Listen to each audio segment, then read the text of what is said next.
All right, pleasant good morning, everybody. Welcome to a Tuesday edition of the program. Jeff DeForest. We got Mike Lubitz. Always happy to be with you on what started out here in South Florida as a little bit of a cool morning. I don't know that I was anticipating that. Could you feel it brewing yesterday, Lubie, when you were out and about? I mean, you get outside quite a bit, which is good with the dog and everything. I don't know. Do you take the baby with you also? Yes, I do. Oh, yeah. I still Those guys with the stroller, and then yes, the dog is leading the stroller like it's a a dog. stroller and a husky. Usually, I've never. It's a stroller and like a little dog. Wow. I'm carrying a dog. No, it's my husky who's very active. I know. Does he pull it like he's in the Iditarod? I mean, He's very good with Luca. He's Okay. actually gotten very good at the walks. We do so many walks that we have a nice rhythm, and he's actually very well behaved. So yes, people will. My mom's like, it's so funny seeing you walk with Wolf and Luca. Everyone's just so behaved. I'm like, yes, it's rare, but yes, Maybe that's the secret. Just keep them walking. it's walking. That's really, yeah. We go on like 6 walks a day. Wolf and Luca goes on like 3 or 4 of them. 100%. Good. Now I I'm didn't always see this. amazed by these guys. Go ahead. What were you going I to didn't say? see this coming. The weather yesterday was warm. I overnight I went to go grab something from the kitchen, and I'm like, my cat wanted. Oh no, Wolf wanted to go outside for a second at like 4, and I'm like, "Is it cold?" I'm like, "Where did it get cold?" I'm like, I don't know where it came from.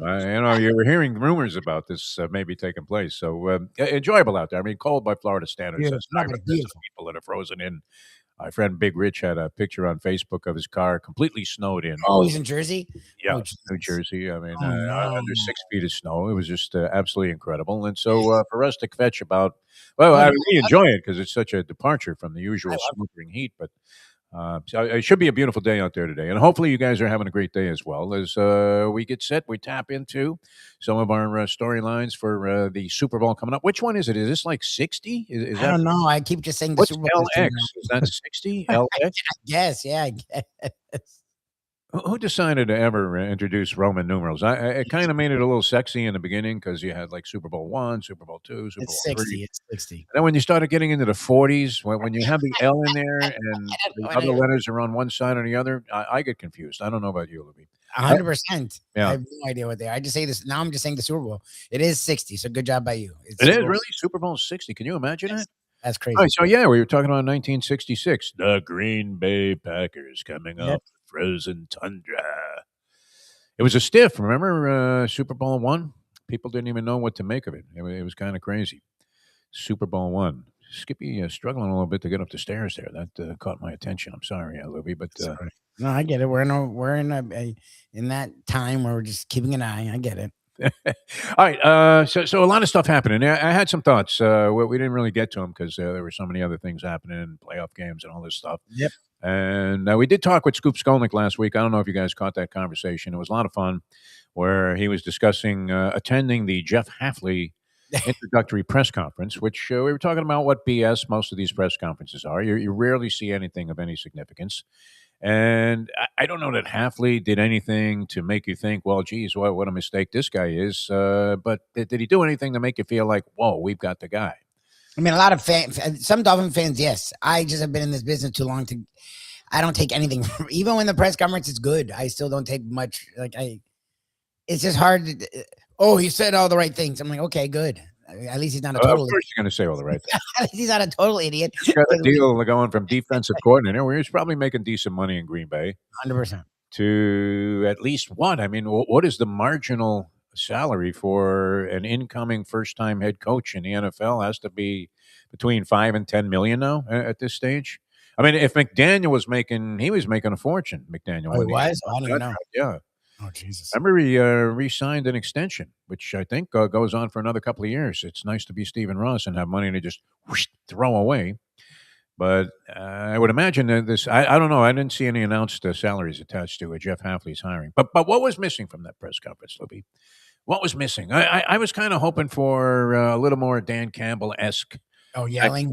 I want a crazy man. I want a nut job. If he's going to fail, at least be entertaining. That's what we always say. If you're going to be lousy, at least be entertaining. I mean, wouldn't it have been great if Hafley, I don't know, how would you have felt about this? If he had castrated a live buffalo at the press conference and boiled his genitals in oil and said, this is what's going to happen to the Bills.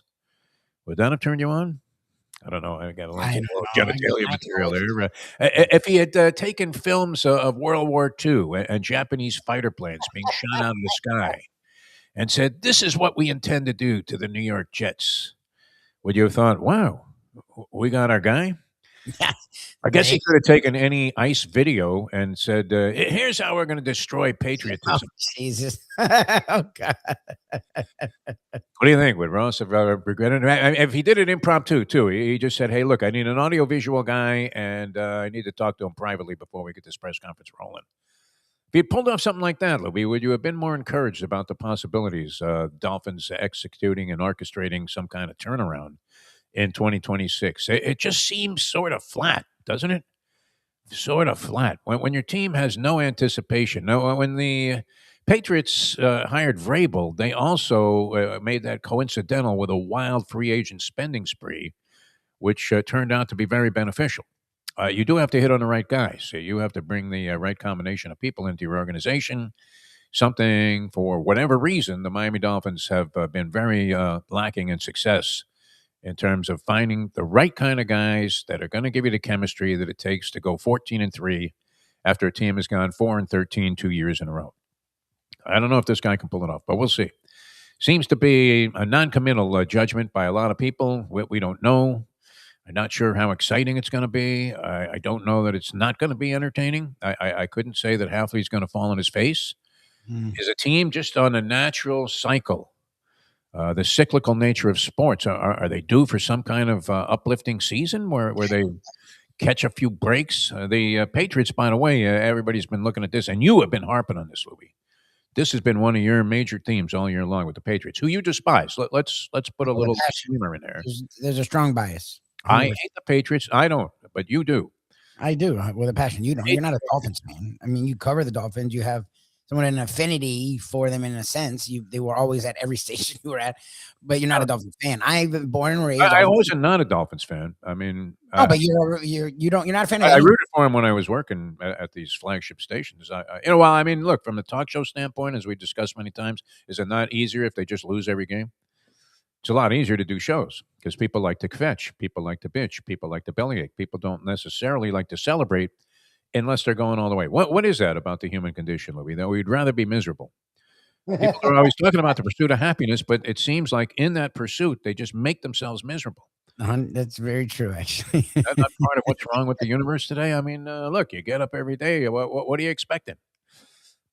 Maybe you have some great success. Would a financial windfall change your attitude about things? Well, it could certainly help. Sure. That's for sure. Take some of the stress away. But yeah, I mean, it was. I was. I mean, you couldn't help but root for a team that you got to know the people that were playing for that team. And it didn't matter. And management. Look, the Dolphins were a very receptive organization to people, as often talked about. Anybody that covered the team, say 30 years ago during the Shula era, has not everybody, but most people were at some point in time invited into either Shula's office or one of the assistant coaches, and they would break down film. Look, we always talk about the Tom Olivadotti thing, where he'd say, "Hey, listen, DeForest, man, get in here before you start saying all those ugly things about this game. Look at this. If you take out that 97-yard run and you take out that 82-yard kick return, we're right there in the ballgame. Unbelievable." Well, he wouldn't have been responsible for the kick return, but he would always take a look at the stats and eliminate 180 yards in rushing from 3 plays, and say essentially we stopped the run all game. It's like, yeah, but the 3 plays went for touchdowns of 60 yards plus. Tom. Exactly. I love you. You're a super nice guy. I don't know, much maligned in terms of his. Well, maligned might not be the right word. I still No. remember this. Do you have things that stand out that people pointed out to you from years ago, Libby? Yes, I said this the other day. My second grade teacher would remark on my how like certain things I would do with my handwriting. I remember to this day. I was like Yeah. 8. I remember So, coming here, and back then, can you imagine? I was generating attention from, not that I was doing it personally, but people paid attention to this stuff from doing afternoon drive sports updates on 940 WINZ, which was one of, I want to say, 2 or 3 all news stations that were going on in town, or all news talk stations. And who would, I mean, would you even know when the sports updates were on anymore, Lubie? Did they just become obsolete? Yeah, honestly, I have no idea. I always thought there was an art to it, to delivering, and you had 3 minutes of time. So I was on every half hour for 3 minutes, and they were a little picky about whether you went too far over the border there because they had this whole news clock working. So you were going to get into some kind of jackpot with the program director if you just took the liberty of going for 4 or 5 minutes. That wasn't happening. But 3 minutes was enough time to develop a couple of stories, to actually have some kind of lead that you could try and induce people into being interested in the rest of the sportscast. We would play a couple of clips, two or three. I used to line up like three sound bites in every one of these 3 minute sportscasts. And so, anyway, it was of greater importance and significance because I will never forget this. I was using the word maligned a lot, which I'm a big fan of the word much maligned. I like that saying, right? It has alliteration to it, and it kind of sounds cool, even if you don't know what it means, which I didn't realize it, but I didn't know what it meant. And you know who pointed that out to me? No less of an authority. Writes me a handwritten letter to the radio station. The great late Eddie Pope, one of the most distinguished sports columnists in the history of the genre. Right up there, would Eddie Pope be up there with Murray or some of these other I people? mean, I as almost South said Bill Florida Murray. goes, yes. I mean, I know there's a few great. Dave Barry became a national sensation, and what was the other one? The great sports writer. I can't remember his name, but Pope was it. I mean, as South Florida goes, he became a national presence, Hall of Famer, one of those Jim Murray. iconic writers. I mean, he Yeah. just was. He's right there with Murray, with some of the great writers ever. Yeah, Dave Anderson. I mean, there are all these guys out of New York that were very, very popular around the country. But I don't know. South Florida was more of a regional destination for that kind of thing back then. I don't know that Pope was as renowned around the country as say like a Jim Murray was, but he certainly was revered here. And when I first came here, and I wanted to work, I tried to get jobs at all of the local newspapers to no success, even interviewing at the Hollywood Sun Tatler before. And that wasn't a direction I really wanted to go in because I really wanted to get into electronic media. That was the purpose for coming here. And so I ended up getting this job. But Eddie Pope writes me a handwritten letter and says, "You're completely misusing the word maligned because malign means that a guy has been unjustly criticized." Yes, that So actually is what it is. But even though people use it in sports all the time, much maligned, and it doesn't always, correlate to that. That's really what it means. at this point, would you say? And I'm reading a column. I just barely scratched the surface of this column before I had to get rolling here. And in the New York Post, a very significant writer, a guy that is not inclined to just spew out outrageous stuff so that he can get attention, is claiming that it was the right move for the Jets to let go of Sam Darnold. That he had to go at that time. Laugh all you want. Here's the headline. It's by Brian Costello, who's a respected NFL writer. Laugh all you want. Jets made right call moving on from Sam. What do you think about that, Louie? Did you make the right call if just a few short years later, after travels around the league, the guy that you cut loose turned out to be one of the best quarterbacks in the league? Could you say that about Sam Darnold right now? Are you willing to concede that he is among the best quarterbacks in the league? Two straight 14-win regular seasons, bombed out in the playoffs last year, was starting to fall apart. This can happen. A guy wears down. Now he comes back. Is it kind of like an NBA situation, Libby, where we're overlooking the possibility that, like in the NBA, a team has to knock on the door for a little while, and as evidenced by the bad boy Pistons back in the day, where they knocked on the door and then finally they broke through. It happened with a lot of different teams over the years. Is it possible that, from an individual standpoint, that's what happened to Darnold? That this was after knocking on the door last year and then sort of not quite getting over a myth of the Sisyphus, right? Where you roll the rock all the way up the hill and then it goes all the way back down. Because that's what opinions of Darnold ended up doing, where people really they still have their doubts about him. They're waiting for him to fold up. I mean, I wasn't to the playoff run. I mean, I don't know what he is. I don't know where you rank him or anything, but he's definitely not the bust he was with the Jets. He's definitely become a true starter, and he probably become a true franchise quarterback. I mean, they're in the Super Bowl, and he has been a big part of it. Their offense, look, their defense was great, but it's not like the Rams didn't score. Their offense is what went, I mean, they couldn't be stopped. That last drive was like, okay, after the stupid penalty and the Rams get the touchdown and they don't go for the 2, they kick the field goal, whatever. I'm like, okay, they're going to get a stop. If they can get a stop here, then they're in a really good shape. The Seahawks went right down the field. Like at the end of the game, when the Rams had a chance to maybe do something, Seahawks went down the field. Like their offense was as important as their defense. And that's largely in part, yeah, Jackson and Jigba's are great, and and running backs are good. They have a good team. He's playing really well. Like he's just playing good.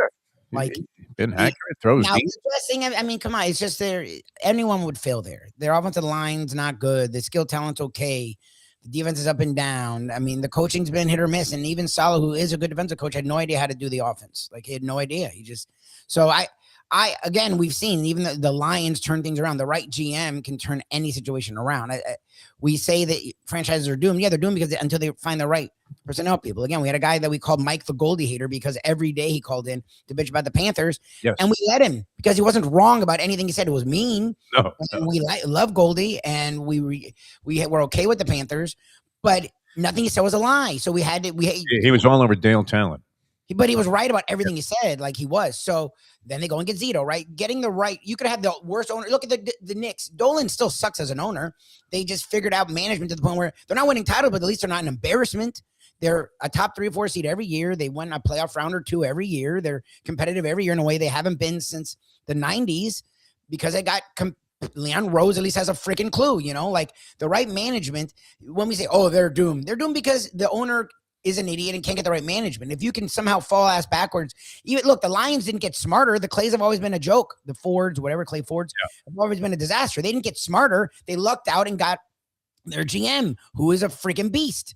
Like that changed. The Rams for years were horrendous, right? And then they go and get Vermeil and they get that group, and then they're bad again forever. And then they go and have balls to go and get a young McVay. Like that's the stuff that changed around franchises. But keeping Darnold would have just doomed Darnold. Like, thank God they let him go. Like, he got with the Niners, which helped him out a lot. He got with the Vikings, which gave him confidence. And now he's a franchise quarterback.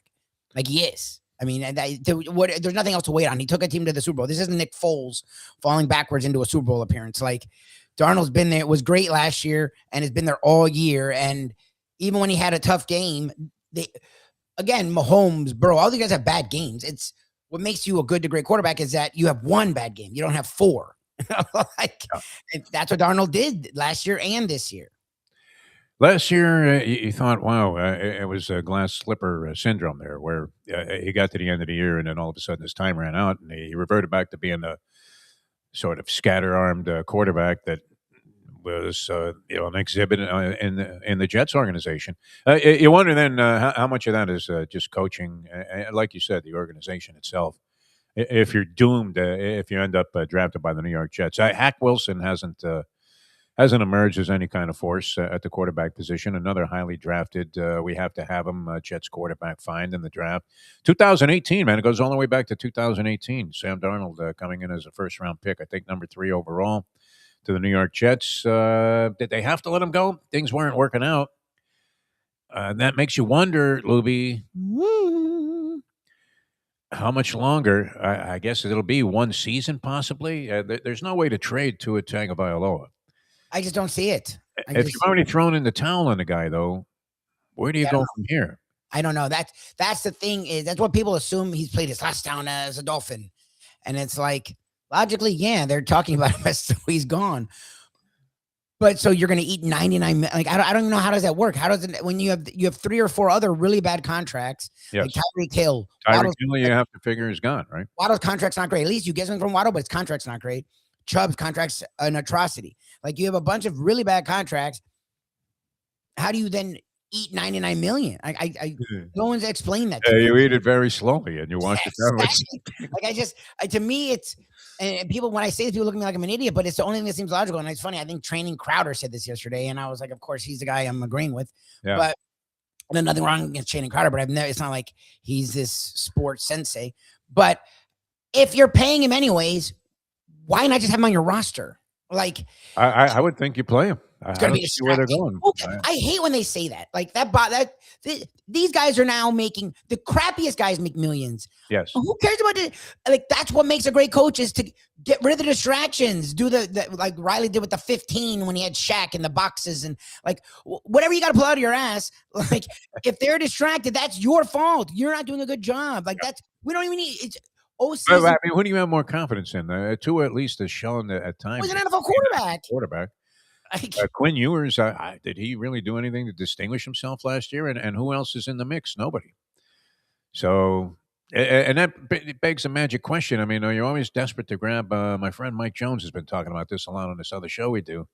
And his theory is you're better off grabbing some guy like Jared Stidham and trying to make him a quarterback, a guy that's been in the league, than you are necessarily taking a stab on one of these college guys and going out of your mind to vast extremes to try and acquire the guy at great expense oh to no. any future that you have.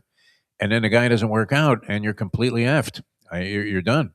When is that? Like, I'm trying to think of when is the team that's traded up, given a bunch of. I guess look, the Rams did go to a Super Bowl with Jared Goff. I think they did that to get Goff. I guess the Eagles did go to Super Bowl with Carson Wentz, and they did that to get Carson Wentz.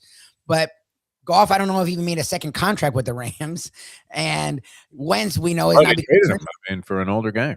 exactly. So it's like it's so to me that move is interesting because you need a quarterback, but the problem is you're drafting the top 5 for a reason. So that means you have a lot of holes. So to give up tons of picks to get one quarterback, you then still have a lot of holes. Like, Yes. I've never been the guy to go and do that. We've seen it. If you build a nice roster, any quarterback can win. I yes, it'll be distracting. Where does Tua fit? I don't know. I just if you're going to pay him $50 to $100 I'm million, paying the guy $50 million. He's playing for me. my ass. If I'm paying him I 50, give him one last shot as an alternative to just trying to experiment with a young guy that you don't really feel all that strongly is going to take you to the next level. Just play the guy, let him play out his contract, and then sayonara. And hope beyond hope. But once again, wishing and hoping. maybe Dusty okay. Springfield time. I don't know if you're familiar with that song. I've mentioned it many Everybody times. knows the song. And we should play it throughout the show whenever we talk about the Miami Dolphins. Wishing and hoping and praying. Because that's all we're doing. Wishing and hoping and praying.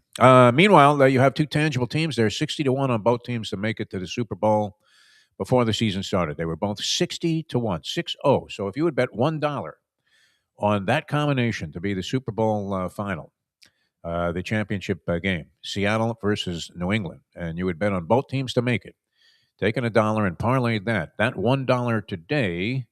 Wow, this is almost like early stages of Bitcoin. That $1 today would be worth over $4,000. I wrote it down here somewhere. $4,800. Imagine that, Lubie. What kind of lunatic? That's one of those ones where you walk up to the window, you go, I want to bet $1. Would they take a dollar bet? Yeah, probably, because you may as well have just handed a guy a buck. And I went Seattle and New England in the Super Bowl, a parlay, both teams at 60-1.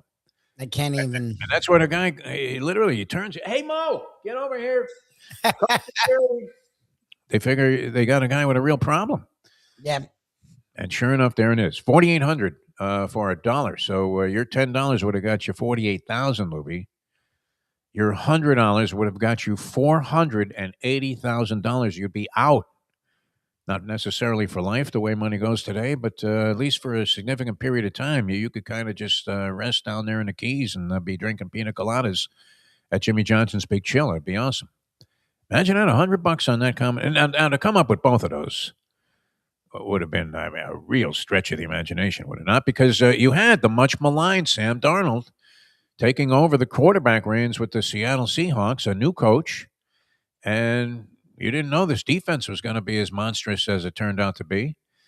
And so if you took that giant quantum leap of faith, the only way you could have done that, I don't know, did anybody handicap this, or is the only way that anybody has any money on the Seahawks and the Patriots because they were diehard fans of the team? And as I said, there are people, and I've known them in the past, that routinely put $100 on their home teams to win every championship. My man, Jim McKinley, used to do that. He'd show me the tickets. He'd go, look at this, Defo. I was out in Vegas. I bet the Marlins to win the World Series. No, Jesus. Jim, I could have booked that for you. which they did 2 times. So I guess it would have been up the creek. Although in '97 it wasn't unanticipated because Dave Dombrowski had gone out there and gotten some talent on the roster, and they showed signs of life in '96 for sure. So it wasn't impossible. It wasn't inconceivable. Like a 4-13 Patriots team making it to the No, championship look, they game. brought in and they fired a coach, a 1-year coach, to bring in a new coach. Like people thought, Big May's second year, they went really after trying to strengthen the offensive line to help out May. They brought in Diggs. That people thought that okay, they'd be like people had a lot more faith in them than I did. People thought they'd win 7, 8 games, maybe 9 games. Like people thought they'd be improved. The over/under number was surprisingly high. I believe it was 8.5. Yeah, people thought they'd be better. No Yeah. one said.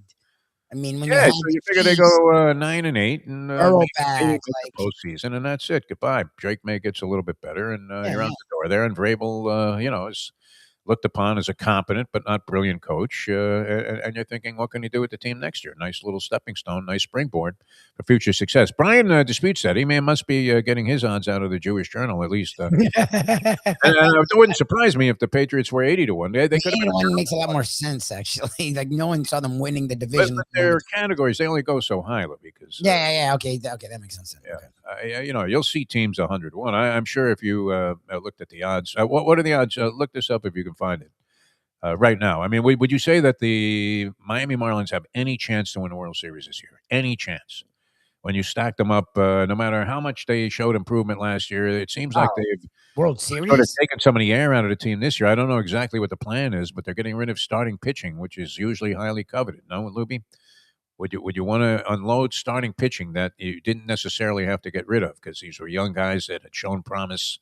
And let's face it, who goes 5 men deep in the rotation besides like the Dodgers, who have Japanese guys? They don't even bring them over from Japan yet.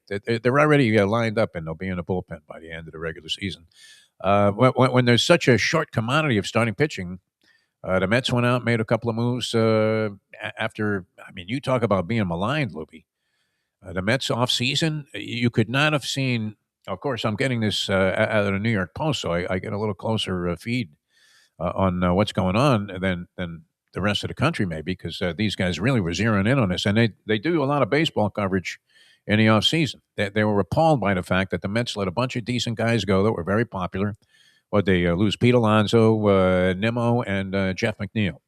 And Edwin Diaz, their lights out closer, who, after being slightly off form for a short period of time, finished the season really strongly. And where does he end up? Pull up a chair and stay a while. It's time for Dodger baseball. I miss Vin Scully. I don't do a very good Scully impression. I guess it's easier to get away with it since Scully's been gone. Do we know anybody that does a good Vin Scully? Mike Lubie. Does Minervini? Goldie did a decent. Goldie did Scully? Vin Scully, yeah. Goldie did a decent Vin Scully. I'll never forget. I'm seldom awestruck in meeting people because it's part of the business.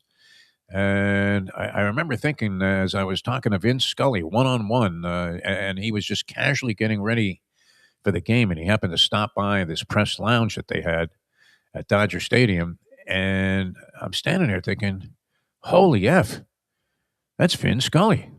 Oh, that's crazy. Unbelievable, yeah. I mean, and he was blasting out of every radio that you were on the freeways in L.A., windows down there. It was cool at night. You'd open every car while you were stuck in traffic had the Dodger game on, and then there would be like what sounded like, I don't know. Am I going to get in trouble for saying this?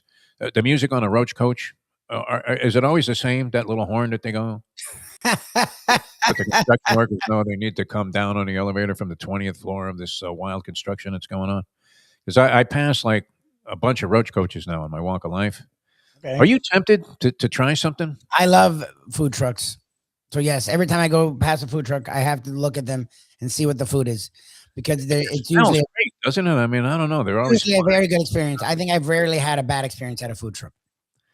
This isn't really like a conventional food truck. I don't know what you call it. What the difference of roach like coach? Mr. Cheesesteak, roach coach. Yeah, I mean, I don't know what the difference is, but someone a mobile vehicle. Always a little silver thing, and they open the back and they open the side. They got all the drinks there on Being ice. that move serving food, I don't know if I've ever had a bad experience. Usually, it's someone that really is good at doing their job and doesn't have the money for a standalone. So they're in this. It's like a mom and pop. Like again, you're talking to the wrong guy. I love hole in the wall. Hole in the wall to me. Oh, that's me. Yeah. Got 100%. way better food a lot of the time at Hole in the Wall than super. Look, we deal with a lot of high level places that go out of their way to make it amazing. So I can't fault them. But I No, love Hole in the Wall. Hole in the there's Wall to me, a place for everything. Hole in the Wall is my favorite. Oh, So I hold on get with me, and I coach, like food trucks. I do. food trucks, roach coach, Hole in the Wall. Like I put them in a very similar thing, and I'm always ready for it. Like I love those places. I want to try. I'm gonna have to try a bunch of those. I don't know how you get involved there. Put a construction hat on and just line up. Now it I don't think doesn't seem like each guy pays individually. Is that something that's contracted out by the people that are doing the construction, and they say, okay, this guy's oh, going to pull up maybe. here, whatever you want. I don't know. I would They try just it pay the though. guy because I never see any money being exchanged, Libby. Maybe they're using phone. A lot of people do the phone, and even small businesses like this nowadays have ways to pay digitally. Oh yeah, okay. Yeah, everyone's pretty because your phone can become your Oh, that's scanner. right. You're right. You're absolutely right on that. Yeah, Yeah. I'm still in a stone They're age. getting paid. And again, I don't know if a construction company's that nice. I remember paying though. I used to go to the Roach Coach when it came on a backstretch at Calder Racecourse when I was doing a bunch of stuff back there early in the morning. And they still to this day they have that same horn. I don't know. See if you can pull up a catering truck horn sound somewhere, and people will identify it right away, and it's universal. Anywhere you go, you could be in like Istanbul, and the Roach Coach pulls up, boom, same sound they make. But anyway, I don't know how we got on that. We were talking about the Scully men, and ended up talking about food trucks. That's not necessarily a good sign that senility isn't knocking on my door right now. All right, a bunch of storylines in the Super Bowl to follow. We talked a little bit about that yesterday. The Vrabel story, he would become the first guy ever to win a Super Bowl as a player and a coach with the same franchise. There are four others uh, that have had a shot. Wait a minute. Is this right? First guy to win a Super Bowl as a player and a coach for the same franchise. Four others have done it with different franchises. Libby. All right. That's what I meant to say. Tom Flores is one. He won a Super Bowl as a player and a coach. Mike Ditka, people would remember that. Tony Dungy, people might remember that. You know who the other guy was? I would have never thought of this in a million years. Doug Peterson won a Super Bowl as a coach with the Eagles, right? As a player, And do as it a player. Packers. Wow, unbelievable. So Patriots. Gary Kubiak lost three as a player with the Denver Broncos and did win as a coach. But Vrabel goes into a unique company, his own, and becomes the first guy ever to do that if they end up winning that game. The New England opposition this year had a 391 winning percentage. Yeah, so low. It's like one of the easiest schedules since like what the Wow. early 2000s or something. It's a bit of an eye opener, is it not? I don't know why I feel like just in general, and I became a fan of what the Patriots were doing this year, and I really came to admire it. And if you think about it, look, after a 20-year dynastic run, you fall into the abyss, but within a very short period of time, you bounce right back.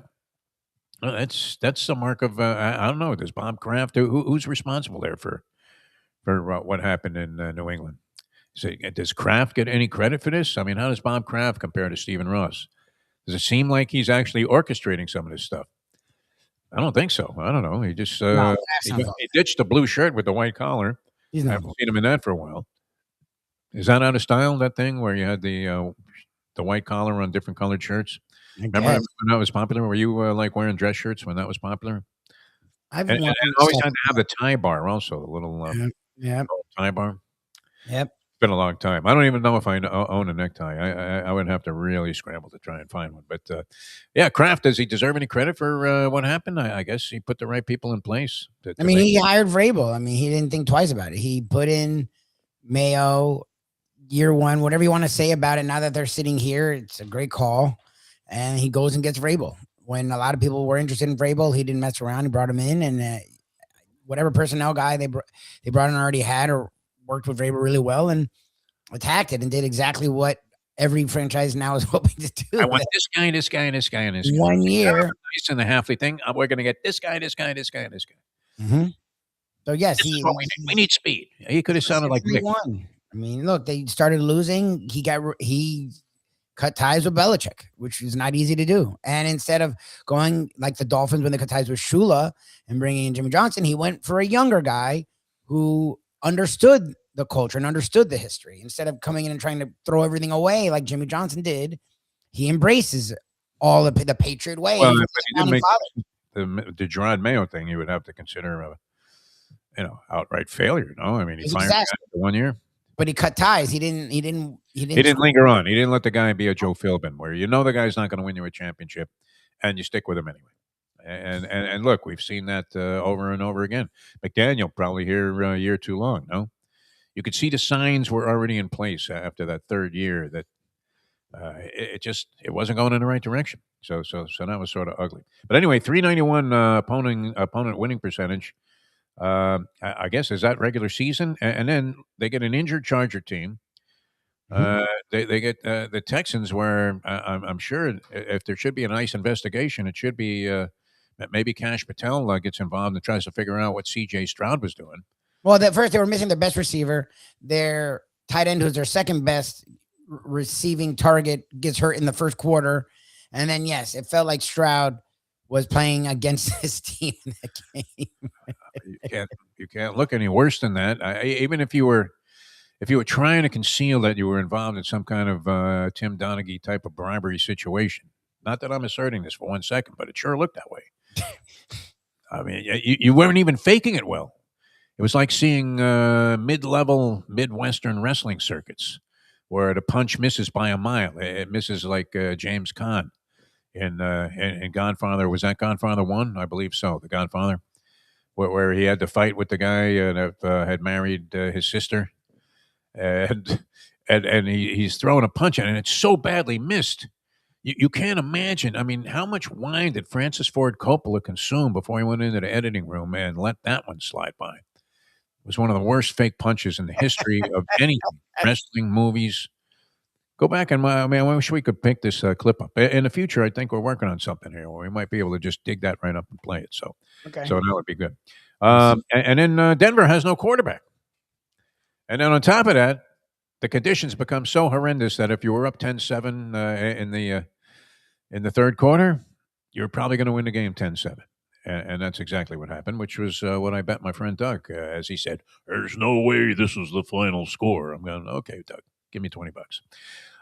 We'll get into some other stuff here, branch out a little bit, but there's a lot to talk about here, and you always have to, if you're on a local show or whatever, you're thinking, well, how does this relate to where we're at with our franchises? And you would have to say not good. No. Again, they were down for in the middle 4. with you. Isn't that the theme? The Yes, Dolphins theme song should be stuck in the middle with you. 100%. I mean, look, they were down the last 2-3 years of Belichick, the year with Mayo, so 4 or 5 bad years. But they used those 4 or 5 bad years to become good. Like the Dolphins have been down for 20 years and have not used any of the years. And they uprooted part of the problem, which was Belichick's bizarre personnel decisions. Yep. Which at one time were viewed to be extremely clever. Remember when he would draft some unknown high in the first round of the draft? And you're thinking, Bill, where the hell did you find that guy? And the guy would turn out to be a stud for like a couple of years. And then he knew how to flip players also. But is it possible that he just he lost his acumen for this stuff? I don't know. Well, no, I mean, again, Are we implying that there's a game pass Bill Belichick? Belichick, I don't know. It feels like he wasn't as involved in personnel decisions as everyone gave him credit for. It feels like Shula the last few years, desperate grasps at things. Yeah, and again, when Shula was great was when he wasn't doing the personnel. Again, the Parcells line is interesting, but it's actually the ruination of any coach ever. Like you don't actually the word for word what he said is right, but what he meant is wrong. When he said, if you're gonna be the chef in the kitchen, you should be able to pick up some of the groceries. Some help pick out the groceries. That's correct. You should be involved in helping to pick out the groceries. You don't actually want to be the man doing the grocery shopping, to then cleaning the groceries, to then cooking the groceries into food. Like that fails. That doesn't work. And I think early on, when they had their most success was when Scott Pioli, who everyone gave tons of credit to, was the personnel guy, and Belichick and him worked hand in hand together. I think eventually Pioli did leave and he went to the Texans or the Chiefs, whatever. I think he helped start the Chiefs dynasty, and the Patriots started to slowly fall off. That was when Belichick took over. Again, it's just a lot to ask for a coach. It's why the LeBron thing, like be the star player. You want to help give an idea when they ask you, fine, but to like get rid of this guy, go get this guy. That never works. exactly. Like, that's your job. It's Be a kind of coach. like never let a coach pick his successor. Oh my 'Cause, God. how many times has that blown up? Including, I don't know that you couldn't necessarily consider Dave Wannstedt to have been a complete failure because I think he had 2 11-5 seasons to start his tenure here. Then it started to fall apart. And I apologize to all those Bears fans. So where I was defending Dave because I liked him a lot, and he was a good guy to deal with. And look, he was going 11-5. Jimmy had put together a pretty good team before he left, and these Bears fans used to call in. There was one in particular. He's kind of like Mike the Goldie hater was about hockey, where he would call every day and tell us that Dave Wannstedt couldn't coach a dog to eat steak. And just look at what happened with the Bears and our justification. I remember making these arguments. Well, you know what? The McCaskies, they're as cheap as they come. And that's why he wasn't going to be successful there because nobody could win there. Which I guess what? Well, it was. This was after the Bears dynasty, but Yes. which I don't know. Was that a dynasty? The Bears when they The 1 year. It was the 85. one year dynasty where That they was were it. Like, they like finally fell the apart. best team in football. Yeah. That fabled night of the Orange Bowl, when these brave young men here to play a child's game ended up with Marino and the helicopter play and all of this other stuff and a couple of wide open passes to Duper and Clayton. It was unreal. All right, we're going to come back in a moment. A bunch of other stuff going on in the world of sports, so we'll touch on some of that as we continue on the Defo Show with one Mike Lubie. Lubitz on a very quiet, sedate. Yes. Luke Benici Lubitz today. Very good. And we'll be back with more in a moment. Now that. The time. It's 8:47. Joe Bees. The bees collect the pollen, bring it to Joe, he packages it, and he gets it to you. It's simple, 100% natural, and it's good for you. There's only one place to get Joe Bees, and that's from me. Joe B. If you want to look and feel good, call 877-300-5632. Hey folks, Tony Segreto here. Let me ask you a question. What do you look for when you go out to eat? Good food, obviously, friendly atmosphere, not too loud, but good energy, reasonable prices, and a place where you feel comfortable. All those ingredients, no pun meant there, are hard to find unless you're talking about the Texas Roadhouse. You see, they encompass all of those attributes. Really, really good food, amazing atmosphere, good for a family, good for a date, or just a night out for yourself, and prices that will make you extremely happy. Their ribs, unmatched. Steaks, hand-cut every day. Everything, and I mean everything, is made on site, including their incredible bread.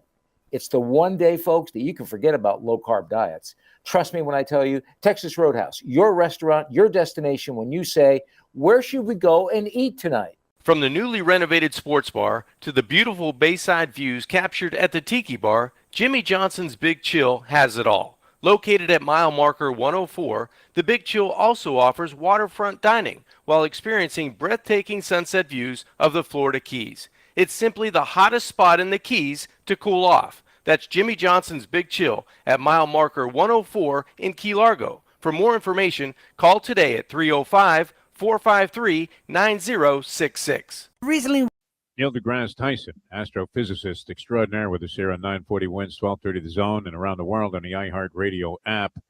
Now, you do a lot of podcasting, and you're very diverse in the things that you cover, including one with basketball star Kyrie Irving. You know, we picture Kyrie Irving lighting incense and chanting Nam Myoho Renge Kyo. What was it like? I mean, the conversation with Kyrie Irving, especially in matters of astronomy. Here's the thing with Kyrie Irving. So as you may know, and of course, if you knew that much about him, you would know that for a while there, he was a big fan of the flat earth. And so my response to that is, by the way, we care about Kyrie Irving because he's good at basketball. So people say, oh, you should not talk about a flat earth. And I'm saying, I don't care if Kyrie Irving wants a flat earth. He's a basketball player. There's plenty of jobs you can have in this world while you think Earth is flat. Just don't let the head of NASA be among them, right? Just you live in a free country. You should be able to say what you want.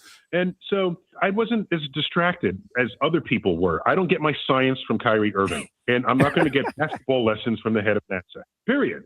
So that's how I look at it. From South Florida to the entire world, thank you to the iHeartRadio app. Here is Defo, joined by Lubie, on The Defo Show. Go to the right source. That's what it's all about. I'm seeing a bunch of this, and welcome back to the show. Good to have you guys with us here. I don't know. Were you overdoing this Super Bowl football talk, Lubie? I mean, after today, we'll probably casual, approach to how we're getting it. Ease into it slowly. That's what we're trying to do. We'll have like Greg Cosell, like X's and O's, no doubt, before we get to the game in a week. Which, for some reason, I don't know why, I'm just feeling on the surface like Seattle's going to win this game. Will they cover 4.5? I don't know. The 4.5. The hook is a little bit of a struggle. Could the Patriots win the game? No question. I don't doubt that for a second, but we'll see. And obviously, we don't know how anybody's going to perform at the moment of truth. As Tony Segredo always talks about, how do you do in a moment? I think both teams are well equipped to do well. Yes. I do see a little bit of a drop off in what I thought about Drake May as a quarterback in the last couple of games. So that would be a concern for me if I was a Patriot fan. And the Seattle defense, very good. Even though they did give up a bunch of points to the Los Angeles Rams, the Rams are no slouch when it comes to offense. And they still managed to prevail in a ball game. Got a little lucky, you would have to say. No doubt about that. All right, but I'm seeing a proliferation of these posts here. I'm looking on Facebook, and I would imagine they pop up. See, I don't spend a lot of time on Instagram, X. You do. TikTok is your big thing, no? Brilliant. I do Twitter, even though Twitter's insanity. I don't really like watching videos. I just like reading quick bits. Okay. So, but I'm on all of them. I pay attention to all of them. I know All right. Maybe this is popping up for you. Where there looks like there's a class action lawsuit forming, and they're encouraging people to sign up for gambling addiction, and apparently they're going after DraftKings and FanDuel. The headline here, or the explanation is DraftKings and FanDuel are under fire for allegedly contributing to gambling addiction, and legal action is underway, Lubie. And then they ask you to click if you fall in a certain category, and they have an example of a guy that's down 75,000, Oh, Jesus. having made 100,000 in bets and only won 25,000. Is that the direction we're going in here? I mean, this is social media. If I'm finding these posts, how many people are involved in this? I don't know about where the class action suit stands, and what chance do they have of winning? None, right? What, you don't think there are enough disclaimers there and legal maneuverings that somehow absolve DraftKings? This isn't like they're putting out some kind of chemical. I mean, it's a weird form of doing damage to people. They're doing it to their wallets, but it's not as if they're. I hate to use this saying. You know what? That saying is probably going to be banned if you put a gun to your head, because I mean it's too indicative of what's actually going on in the country, which is unfortunate.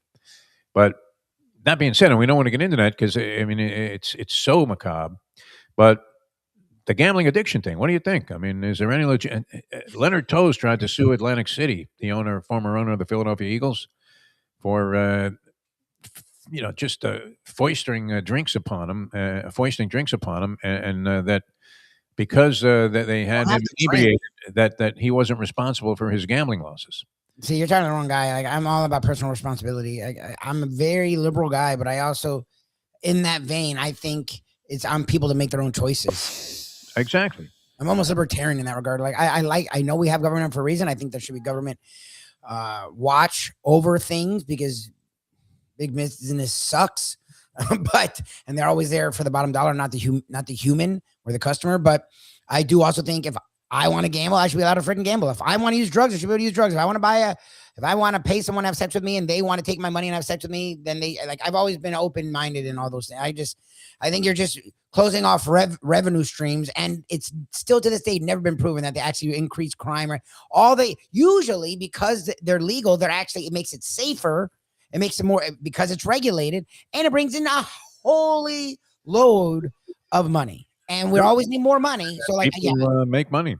Turn it wrong. I gambling again. People offering me drinks, I can say no. Sure. I don't know what to tell you. And you can always put a zipper on your pocket and walk away. Yeah, leave. We've left. Fueling addiction, though. I mean, who's responsible? I'm with you on that. Be an adult. When it applies to this particular thing is that you created your own addiction. It's not DraftKings' fault. They made it available to you, but you need to exhibit some kind of self-control.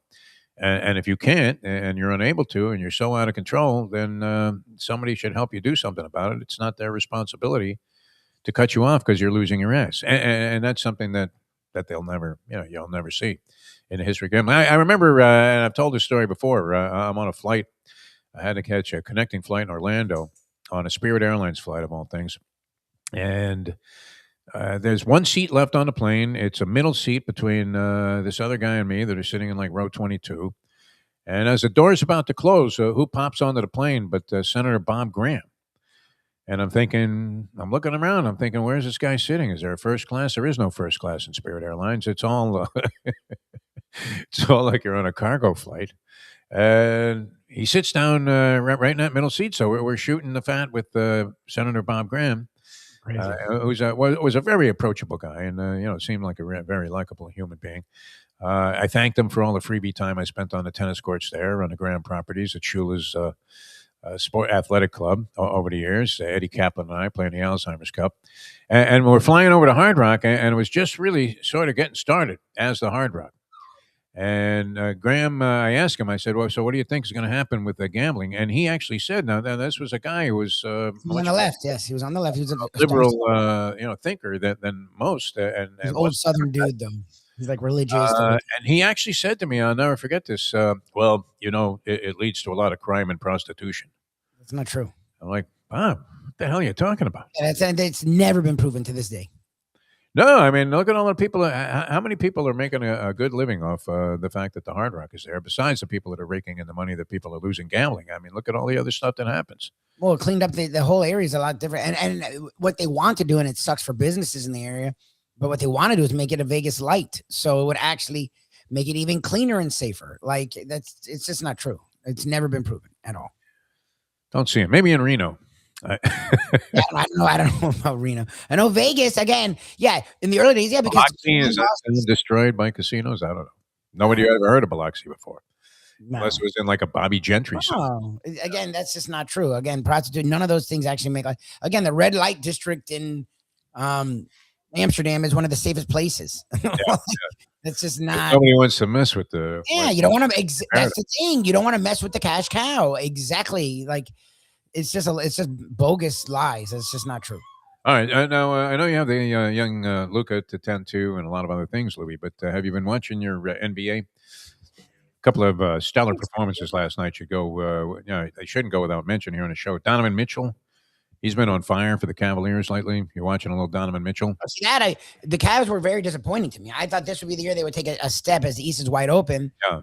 And they let the Celtics sort of come in and hang around the top three, and the Cavs have sort of struggled this year. Haven't been quite what you would have anticipated. I don't know, are injuries responsible for that, or they're just not playing great basketball?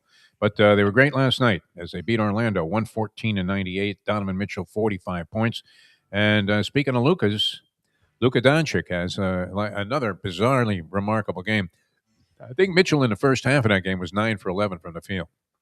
And, he hits them from all different directions and angles and distances. So that's impressive. And Luka Doncic was just unbelievable last night for the Los Angeles Lakers. They prevailed over Chicago 129-118.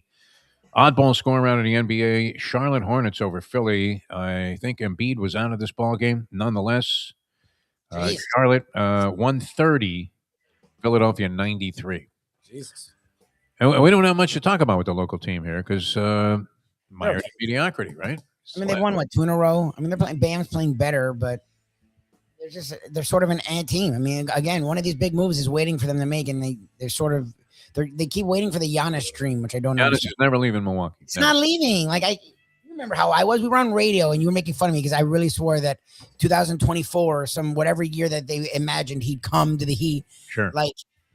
I gave that up 3 years ago. Guys, he's not coming. Stop doing that. Like I would venture to, and maybe that trade will be consummated tomorrow, but I would put money on the fact that Giannis Antetokounmpo, unless it's in his final year and Pat Riley just is so obsessed at 97 years old that he has to have Antetokounmpo that he acquired him, and he's no more than a Chuck Nevitt-like scrub at this point.